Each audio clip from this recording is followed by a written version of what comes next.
और उनके बारे में मैं क्या कहूँ। फिर मैं भी तो उनके आशीर्वाद की राइट। जात अब जात जो भी हूँ मैं उनके आशीर्वाद की वजह से। और अभी ये मैं श्रेय पूरा देना चाहूंगा वीरू शंकर जी को, जो इन्होंने पंडित गौरी शंकर जी फाउंडेशन को अभी तक जागृत रखा है। और मैंने जब उनकी मूवी देख रहा था, जो टाइटल्स जो ये 11th एडिशन है, इसके पहले जो 10 कार्यक्रम हुए उसमें amazing artist have performed here.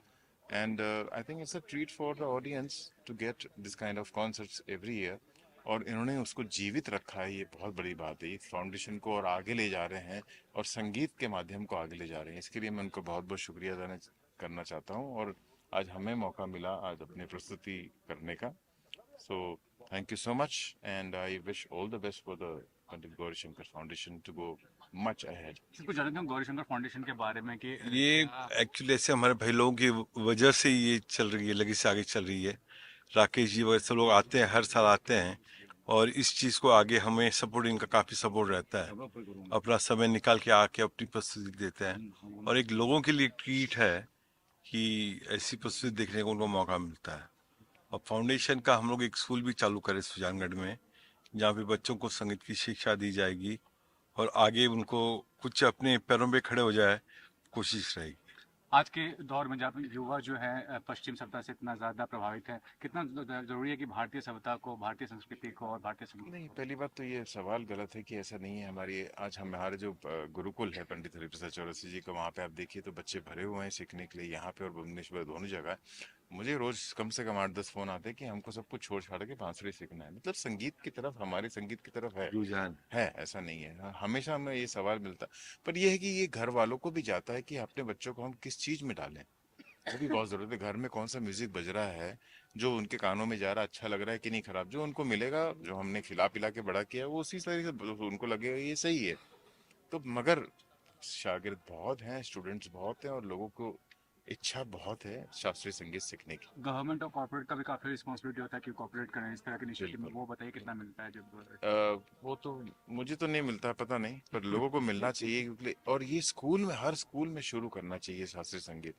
क्योंकि वो कल जाके कोई भी संगीत करें, पर एक जो फाउंडेशन होता है, अगर फाउंडेशन मजबूत है तो बुनियाद बहुत तगड़ी रहेगी। तो हर संगीत, संगीत में सिर्फ सात सुर है, चाहे वो विदेशी हो, चाहे यहाँ का हो, देसी हो, कहीं का भी हो। कोई माइकल लाल आज तक आठवां सुर पैदा नहीं कर सका है। पहले के टाइम में बॉलीवुड फिल्मों में संगीत होता था शास्त्रीय, आज के दौर में काफ़ी कम नजर आता है। वो बताइए वो कितनी बड़ी कमी लगती है आपको। बॉलीवुड तो देखिए सिचुएशन पे बेस होता है कि स्टोरी क्या है, उसकी रिक्वायरमेंट क्या है। अगर अगर रिक्वायरमेंट है शास्त्रीय संगीत की, अब जैसे बहुत से लोग, लीला बंसाली जी हैं, वो पूरे क्लासिकल बेस पे बनाते थे, उनके गाने वैसे रहते। रिक्वायरमेंट पे है कि आज प्रोड्यूसर डायरेक्टर आजकल क्या तो है। यंग जनरेशन भी म्यूजिकल इंस्ट्रूमेंट्स अपने गानों में काफी हद तक बिल्कुल यूज बिल्कुल कर रहे हैं, तो बिल्कुल। आपको कैसा लगता है? क्योंकि उस जमाने और इस जमाने में काफी डिफरेंस आ गया और काफी मैं तो जब से मैं भी बॉलीवुड में मैंने बहुत बजाया और अभी तक भी बजाता रहता हूँ, तो वही मैं कहा ना, रिक्वायरमेंट है। अगर इंडियन गाना होगा तो फिर फ्लूट, संतूर और सितार सरोद की जरूरत होगी। जहाँ वेस्टर्न होगा वहाँ वेस्टर्न इंस्ट्रूमेंट की जरूरत होगी, सैक्सोफोन, क्लारनेट और कीबोर्ड्स। पर आपको ये नहीं लगता पश्चिम देश के लोग ज़्यादा मानते हैं नहीं, ज़्यादा। हम लोग अभी, मैं अमेरिका जा रहा हूँ 1 महीने के लिए, हमको वहाँ लोग सुनते हैं। हाँ, वही कह रहा हूँ कि वो वहाँ तो ज़्यादा है लोग कि अदर प्रभावित हैं अदर साइड आगे इज तक। Always green. हमको लगता है वो चीज अच्छी, उनको लगता है वो आयुर्वेदिक में जा रहे हैं, हम होम्योपैथिक में जा रहे हैं। तो वो तो चलता रहेगा जिंदगी। जैसे लाइव इंस्ट्रूमेंट बजते थे हाँ। फिल्मी गानों में, या अभी के हम ज़्यादातर मशीन पे काम होता है, उस बारे में आप क्या वही मैंने कहा कि रिक्वायरमेंट है। अगर पूरा वेस्टर्न आउटफिट है, अगर हीरो हीरोइन कर रहे कि सिचुएशन क्या है, तो वो रिक्वायरमेंट के हिसाब से मुझे डायरेक्टर का, और डायरेक्टर कितना इंटेलिजेंट है, वो कितना, उसकी सोच कहाँ तक जाती है। अगर उसकी सोच है, आज लीला बंसाली के मैं जब गाने बजाता हूँ तो मुझे सब इंडियन नजर आते हैं। उसके वही पहले गाने चलते वही थे। गाने चलते हैं, क्योंकि उसमें लाइफ है, ह्यूमन है। जब आदमी बजाता है उसको तो उसमें एक ठहराव आ जाता है। और इतने लोगों की सोल जो है गाने के अंदर आती है। फाउंडेशन के अंतर्गत क्या प्लानिंग है? वो बहुत प्लानिंग तो अपने जो बच्चों को अपने स्कॉलरशिप देने की प्लानिंग चल रही है कि बच्चों को स्कॉलरशिप दें, संगीत के माध्यम से उनको भी आगे बढ़ावा मिले। Thank you so much, thank you so thank you. जी हाँ, नमस्कार।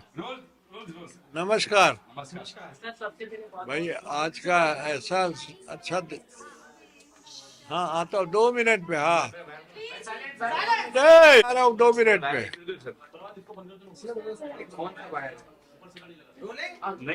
मेरा जन्म बम्बई में हुआ, लेकिन ऐसा क्राउड और ऐसा प्रोग्राम और इस तरीके के सफलता प्रोग्राम के मैंने कभी नहीं देखे। इतना अच्छा, मैं खुद बांसुरी वादक हूँ, इतना अच्छा बांसुरी वादक सुना आज तक मैंने नहीं सुना। बहुत ही अच्छा लगा मुझे। और इस तरीके के कार्यक्रम होने से हमारे जो यंगर जनरेशन है उनको बहुत ही क्या कहना चाहिए, संगीत की और किस तरीके से इस तरीके की कार्यक्रम को किस तरीके से जमाया जाए, किस तरीके से जोश आए लोगों को, जो बच्चे लोग भी आए, ये बहुत बड़ी बात होगी हमारे लिए भी, हमारे श्रोतागण के लिए भी, आप लोगों के लिए भी। पंडित जी, आप स्टेज पे जैसे परंपरा की बात कर रहे थे और जी। बुजुर्गों का सम्मान हुआ, क्या कहना चाहेंगे आप? मैं तो ये बहुत बड़ी बात है कि हमारे कलाकार जो बेचारे पुराने कलाकार हैं उनको बुला के सम्मान देना, स्टेज पे बुलाना, लोगों से प्रणाम करवाना, कितनी बड़ी बात है। हमारे बच्चों को स्कूल में ये नहीं पढ़ाया जाता है, लेकिन हम लोग अगर उनको ये ज्ञान दे तो बहुत अच्छी बात होगी कि कला भी, हमारी संगीत कला भी बहुत ही बड़ी क्या कहना चाहिए, धरोहर है हमारे भारत की। और सर, यंगर जनरेशन के लिए आप क्या कहना चाहिए, जो इस कला में आना चाहते हैं उनके लिए आप क्या? मैं यही कहूँगा, आज का जो यंगर जनरेशन है उनको जब भी अवसर मिलता है अच्छे कार्यक्रम में आते हैं, बैठते हैं, समझे या नहीं समझे, लेकिन लोगों को कभी परेशान नहीं होने देते, चुपचाप बैठ के सुनते हैं और आ लेते हैं। आपके बेटे भी जो है आपकी विरासत को आगे बढ़ा रहे हैं, उनके बारे ये में तो मेरी भगवान का आशीर्वाद है, आप लोगों का आशीर्वाद है कि ये परंपरा हमारे बच्चे भी चला रहे हैं, अच्छी बात है। थैंक यू, नमस्कार। भगवान आप लोग सबको बहुत अच्छा, इतनी रात को आप लोग अपने परिवार को छोड़ के आके ऐसे कार्यक्रम को कवर कर रहे हैं, बहुत बड़ी बात है।